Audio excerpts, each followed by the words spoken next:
देश में भले ही महंगाई चरचरा कर आम आदमी का बजट चकनाचूर कर रही हो, भले ही रोजमर्रा की चीजें महंगी होती जा रही हो और बेशक भविष्य की बचत के लिए गाढ़ी कमाई में से एक हिस्सा मुश्किल से ही बच पाता हो, लेकिन मजाल क्या है हमारे सियासतदानों को पैसों की किल्लत हो जाए।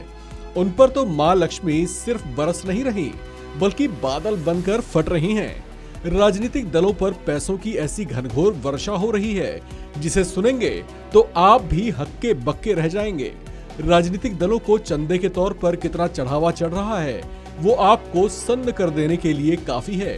द वायर की एक रिपोर्ट के मुताबिक राजनीतिक दलों को 10,000 करोड़ रुपए से भी ज्यादा का चंदा मिला है।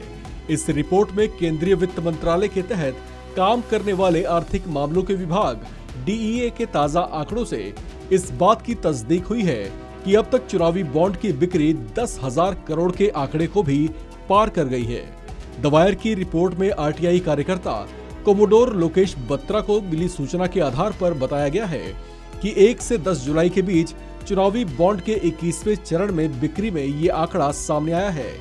आपको सरल शब्दों में बता दें कि चुनावी बॉन्ड वो बॉन्ड होते हैं जिसके जरिए कोई भी अपनी पसंदीदा पार्टी को चंदे की रकम दे सकता है।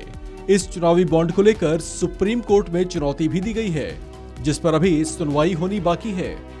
आपको बता दें कि चुनावी बॉन्ड का मुद्दा शुरू से ही विवादों में रहा है। इसे लेकर अलग अलग तरह की राय रही है।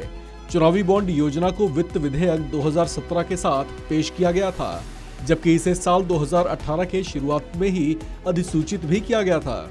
चुनावी बॉन्ड को लेकर शुरू से ही चर्चा रही है कि इससे अपारदर्शिता को बढ़ावा मिला है।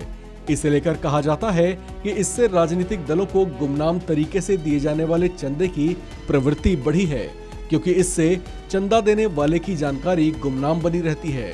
द वायर की इस रिपोर्ट में बताया गया है कि चुनावी बॉन्ड के जरिए सबसे ज्यादा चंदे की राशि सत्तारूढ़ दल बीजेपी को मिली है।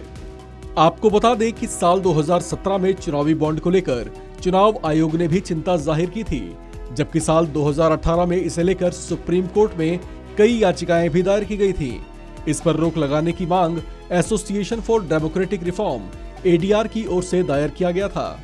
इस पर सुप्रीम कोर्ट 2 बार अंतरिम रोक लगाने से भी इनकार कर चुकी है। इसे लेकर दायर याचिकाओं पर सुनवाई होनी बाकी है।